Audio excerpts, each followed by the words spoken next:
Good morning, you guys. It is an early morning. I have been up since 4:30 this morning. I told you once before that I am an early bird.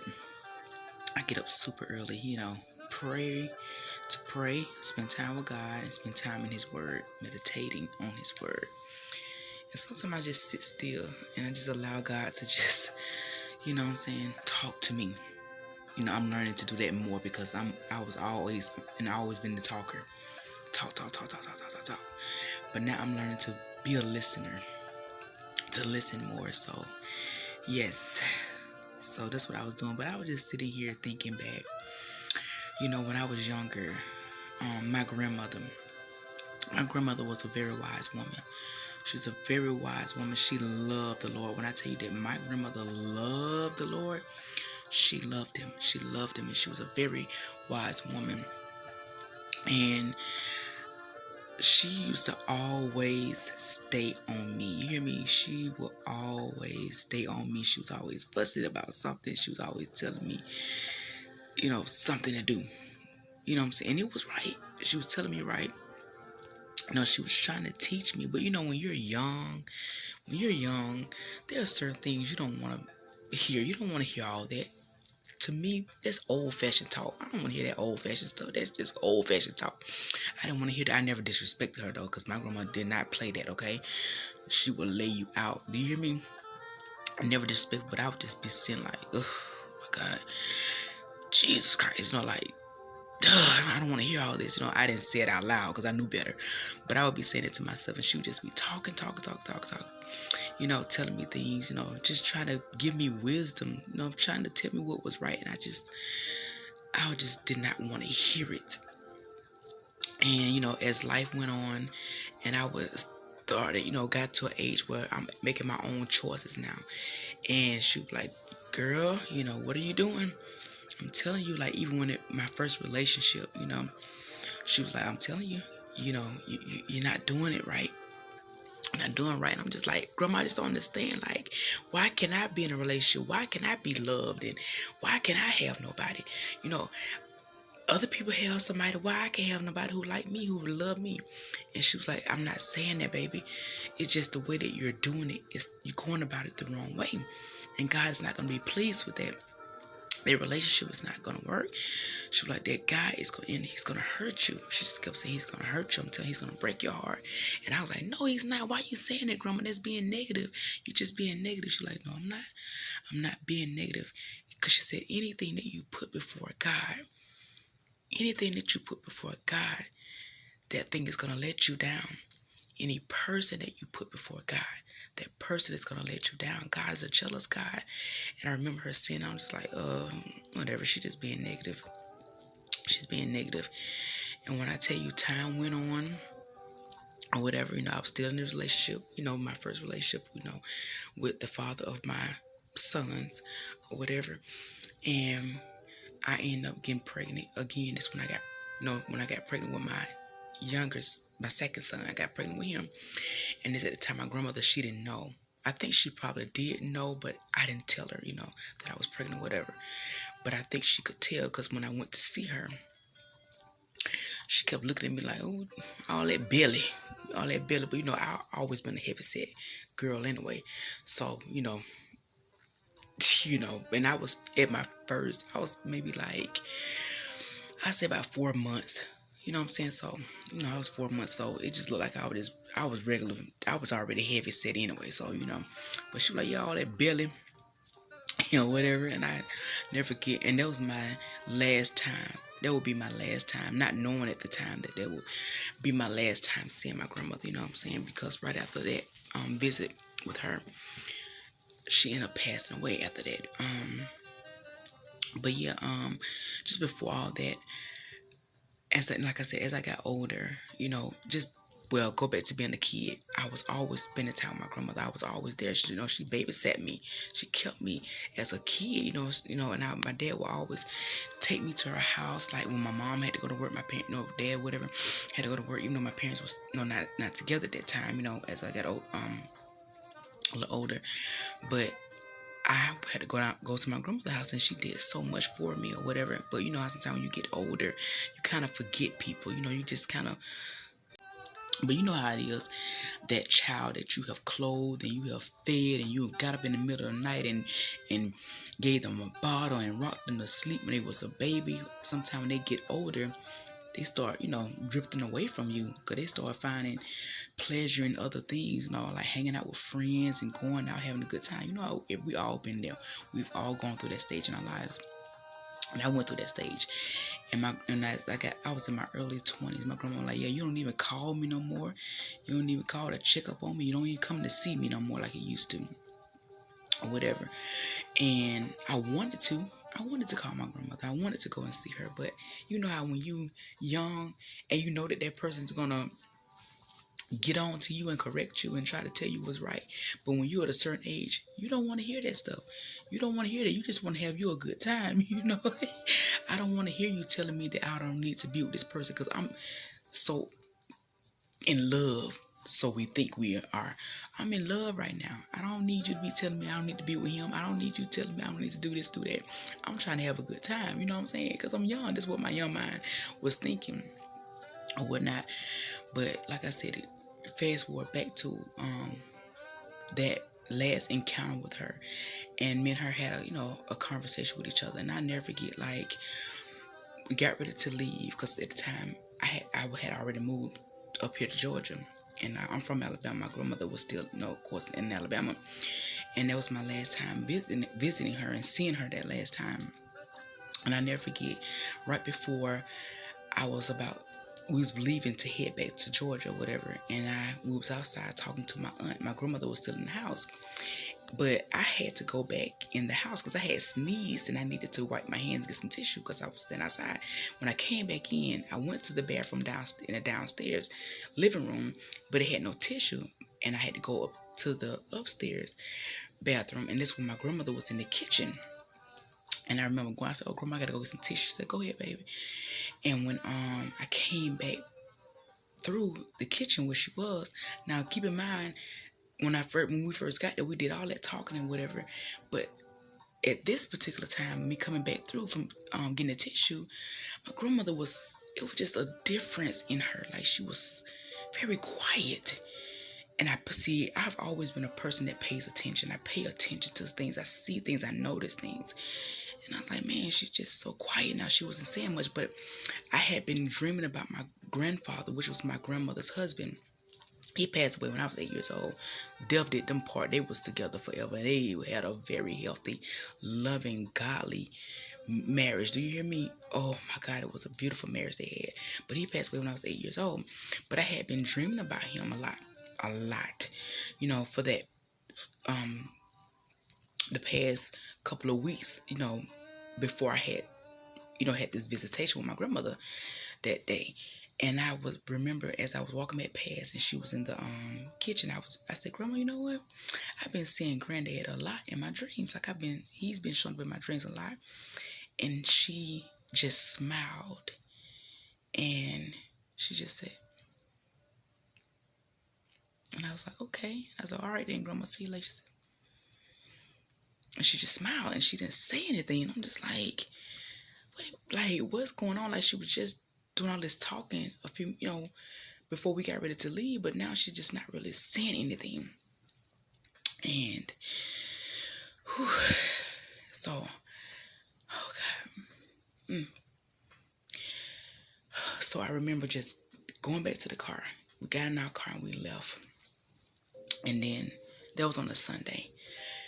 Around that Tuesday or that Wednesday of that following week, my dad called and said, "Your grandmother passed." And then I just kept thinking back to that day. Like, she knew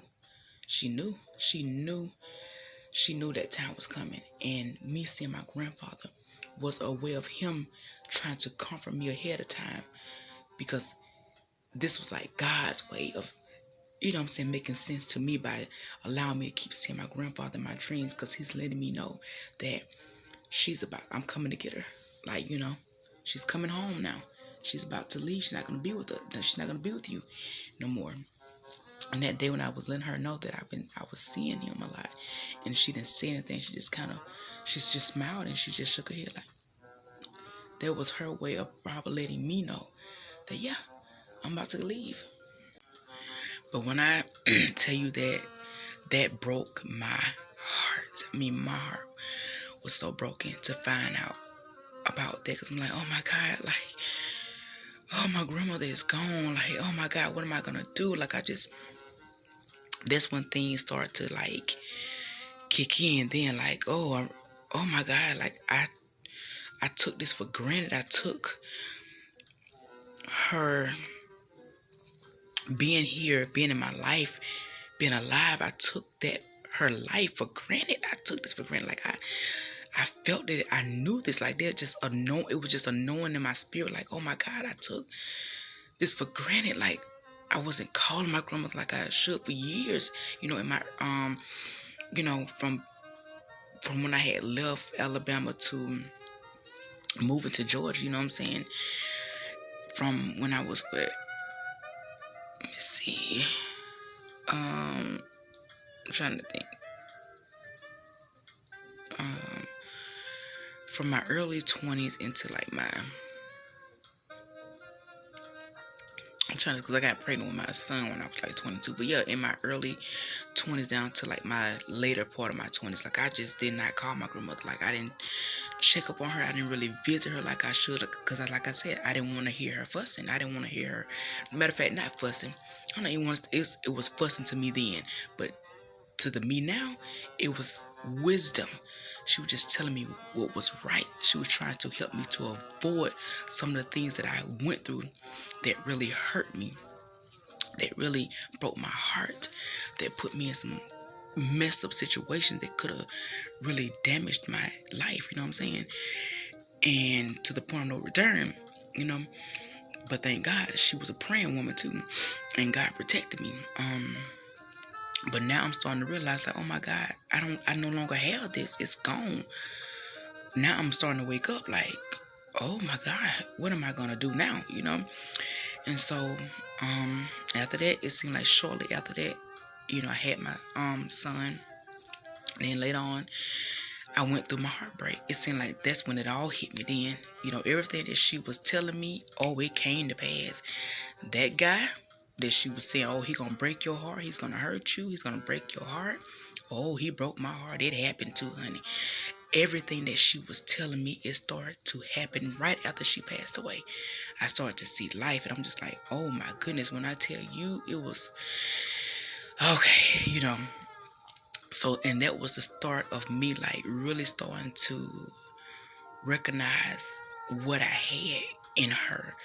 And that's when I really started to turn to God. So now it was no longer religion to me.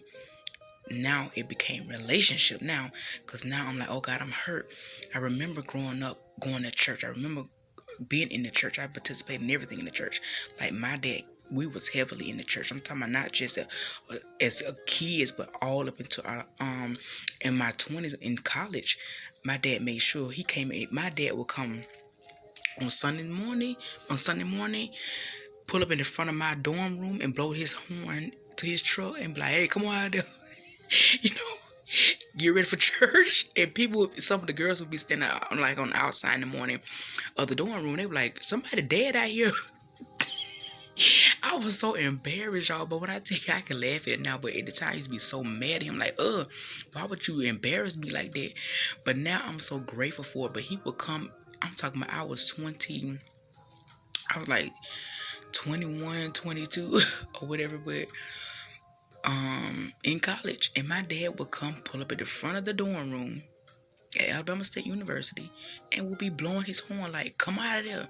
It's time for church. In front of everybody. I was like, oh my God. And I would be coming out, getting in the truck like, Dad, why would you do that? He was like, I don't care. You know what time I told you to be ready.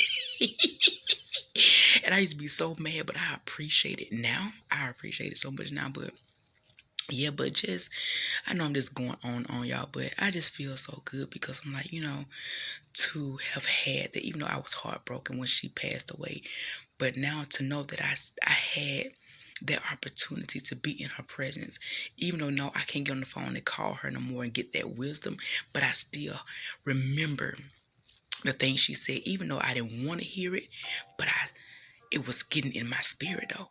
And now I can remember everything she said. I can remember it. But she was planting a seed in my spirit, you know. I didn't want to, my flesh didn't want to receive it. I was like, oh, grandma, I don't want to hear all that. Like, you know, I'm saying it and to myself, because like I said, my grandma would knock me out if I would say that to her. But I didn't want to hear. I'm like, oh, God, she just talking all this old fashioned talk. I don't want to hear that. But she didn't stop. She kept saying it to me every time I would see her or whatever. She was like, I don't care what you don't want to hear. I'm gonna tell it. I'm gonna tell it. I'm trying to help you. I'm trying to save you, little girl. I'm trying to help you. Or whatever. And what I know now is that she was planting in my spirit. Even though my flesh was rejecting it, my spirit was receiving it. So even after she was long gone, now here I am. I can remember everything she told me. And now that I know better, I'm using that wisdom. But I'm going to tell you how good God is. He is so good to the point where, yes, I was so hurt. So I'm like, man, now that I'm going through these things and I'm going through life, my heart is broken. You know, as the years went on, I need that now, Lord. I need that wisdom. Yes, I still remember some of the things she taught me with her, but I need to hear her voice. I need to be able to call her on the phone when I'm hurting, when I'm crying, I'm going through something. I don't have my grandmother, but let me tell you what he did. It was one day back in 2011. I was going through just, I had just had a real bad panic attack or whatever, because I had just started my job and I was just like overworking myself because I was so excited to just be back working or whatever as a teacher. And I had a really bad panic attack to the point where the ambulance had to come and pick me up from the job. That's how bad it was. But, you know, God was good. Everything went well. I didn't have to take any medication. You know, I just started praying more. I started reading my Bible more. That's why I say when trials and tribulations come, they come to make you strong. They come to bless you. They don't come to hurt you. They come to bless you. Because every time I went through something, it made me run to God. Because like now, it's not religion anymore. It became a relationship now. You know, after my grandma passed, you know, now I'm like, okay, I'm going through these things and going through this stuff. I remember going to church. You know, I always went to church. I know about this God they talked about, you know, all the time. And I saw them reading their Bible all the time. And I saw them praying to him all the time. Let me try that. And when I tried doing that, when I started doing that, now it wasn't religion to me anymore like it was when I was a child. Now I'm getting relationship. Like, this God is real. Like, the God that my grandmother number was praying to, this is not religion. This he really exists. Like, this is real. It became relationship at this point, you know. And so so after that, the anxiety attack and, you know, going to the hospital, whatever, and, you know, the doctor was an angel. He was an angel sent from God, and he was like, no, you're going to be okay. Get some rest. Take care of yourself. I'm not going to give you any medication because you're going to be okay. You go home. I went home and I did just that. I started studying my Bible more, and I started back walking. I would go on my lunch break. You know, I went back to work. And on my lunch break, I went walking every afternoon. I mean, not every, but every day on my break, I would go walking because I had an hour break. And I would go walking, you know, near the job. So I was walking this particular day. I saw this little old lady. She was walking in front of me, and she was walking really slow. And it was so cold outside that day, so cold. I remember walking up, and I walked past her. I said, hello, how you doing? And she said, ooh, you scared me. And I was like, I'm so sorry, I didn't mean to scare you. So I kept on walking, you know, and I went to the CVS because that's where I parked my car. I would park my car at the CVS by my job, the CVS parking lot, and I would go walking, you know, because they had a good, like, you know, little walking trail that I could walk. And so I parked my car. I was like, let me run to CVS right quick. I wanted to go in and get me some water because I thought I had some more water in my car, but I didn't. So I was like, let me go in and get me some more water. I went and bought some water. By this time, as I'm coming back up to the front to pay for my stuff, that same little lady that I had walked past, the old lady I walked past, she was coming into the store at this time. She came into the store and she started, you know, picking up some stuff that she needed to get or whatever.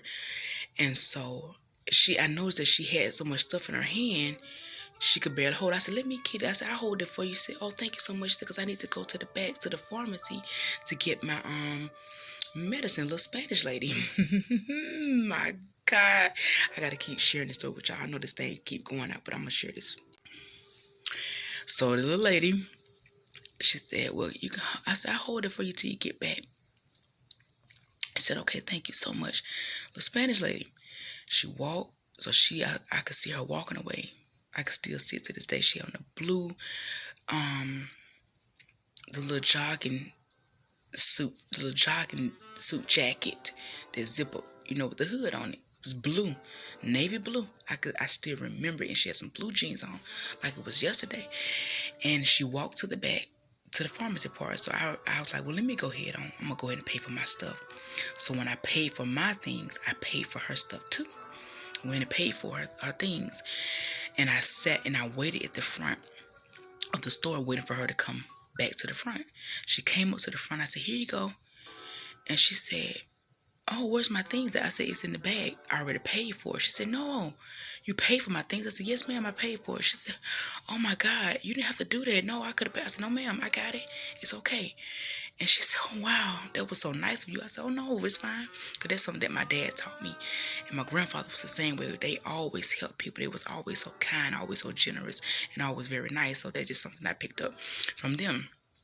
And so we was walking out to the outside. I was walking to my car and I said, "It's so cold out here." I said, "No, it's not safe. You can't, tell everybody where you live and things like that." I said, "But I want to give you a ride home if that's okay. If you don't live too far." And she said, "You know what? I trust you. I trust you. I sense your spirit and I trust you because I trust God right now in this moment." She said, "I live right down the street." She lived right down the street. And she got in the car and I took her home. And she said, I really think that we should talk more. We should keep in touch with each other." I said, "Yes, we should." And I gave her my number and she gave me hers. We exchanged phone numbers. And that started the journey to me getting to know this person. I still know her to this day. And we are very good friends. At the time, she was 70 some years old, but now she's 86 now. And we became really close. We were really good friends. And I always say that you are the spirit of my grandmother. Like that wisdom that I thought I had lost, that, from my grandmother, being able to get on that phone and call her now that I was going through everything, because I was taking it for granted before she passed away. God is so good because he replaced it and he gave it back to me through this lady right here. And we still talk to this day. And this lady teach me so much. And when I tell you now, me knowing what I know now, I listen. I don't take it for granted. I call her almost every day. And if I miss some days with her because I'm busy with her, you best believe I'm back on it. I almost said her name. I don't want to say her name. But I'm like, "Listen, I miss some days or whatever, but let me call you. Because I don't want to lose this relationship. I don't want to lose this connection that God has blessed me with. So I don't take it for granted." I call her, and we formed a very good relationship. I would take her out to eat. We would go to Piccadilly, a place that my grandmother used to go when she was alive. My dad would take her. She used to love to go eat there, and I would take this lady there. We would sit down and eat. We go. Sometime I went to visit her church. She go to a Spanish church or whatever. And I was blessed that they speak Spanish and English as well too. Because I don't speak Spanish. I don't understand it, but but they speak English as well too. She has been such a blessing in my life. Of course, I haven't seen her in a minute yet because of this pandemic thing.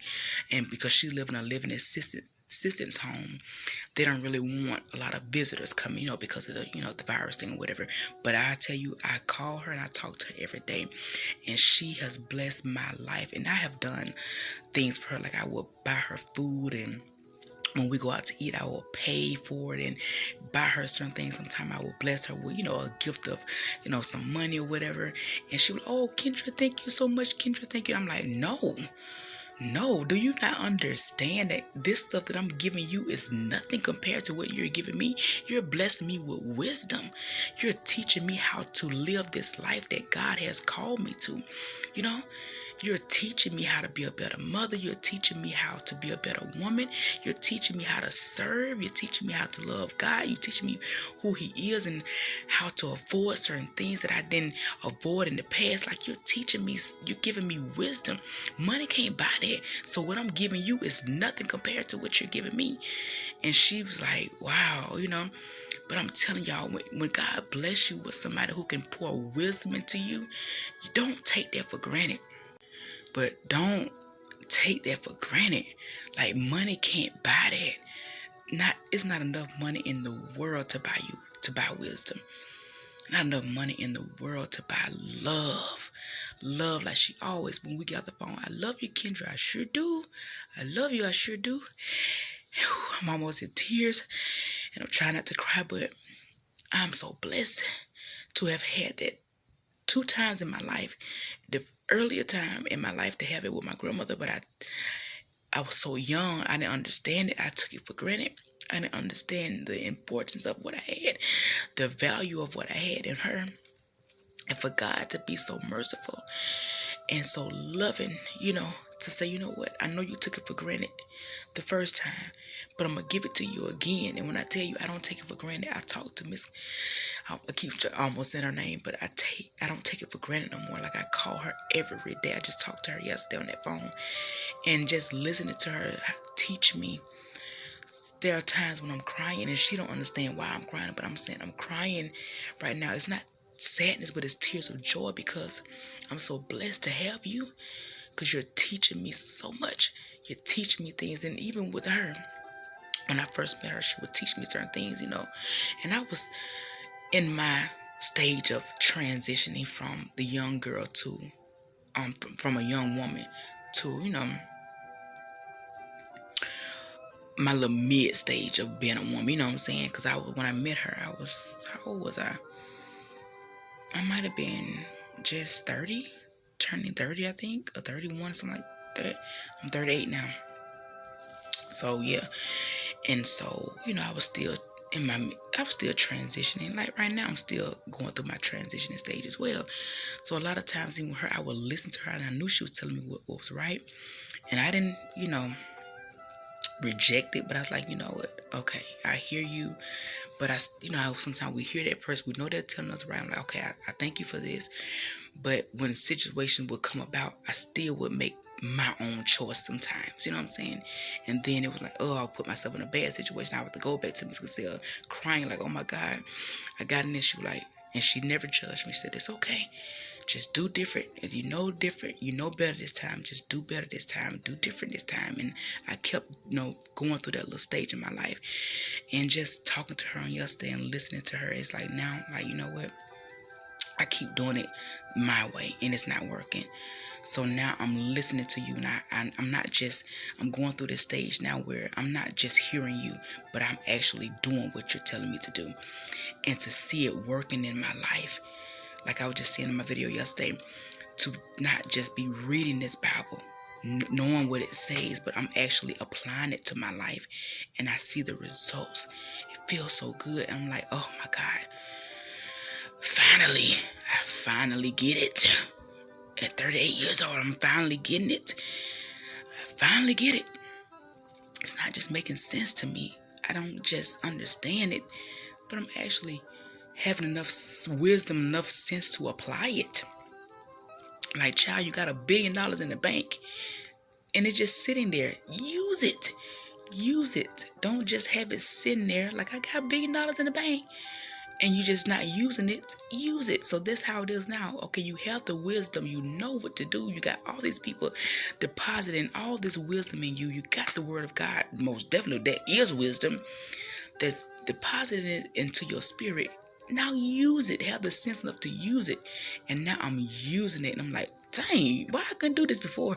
I would have avoided a whole lot of bull crap that I, encountered. But it's okay. You live, you learn. But I didn't mean to go on and on. But I just feel so good this morning because I'm blessed. I'm so blessed. I'm so blessed to have that. Like, I am a billionaire. I am a trillionaire. Matter of fact, if there's not enough money in the world, I am just filthy rich because I have people like that in my life. in my corner that bless me with something that money can't buy, and that's wisdom, that's understanding. The Bible said, in all thy getting, get wisdom and get understanding. And I have that. I have that in the love that I have from God and the love that he shows to me through these individuals. Money can't buy that. I am so blessed. I am so blessed. I just wanted to share that with you guys on this morning. If you have that in your life, don't take it for granted, all right? I love y'all. Y'all be blessed.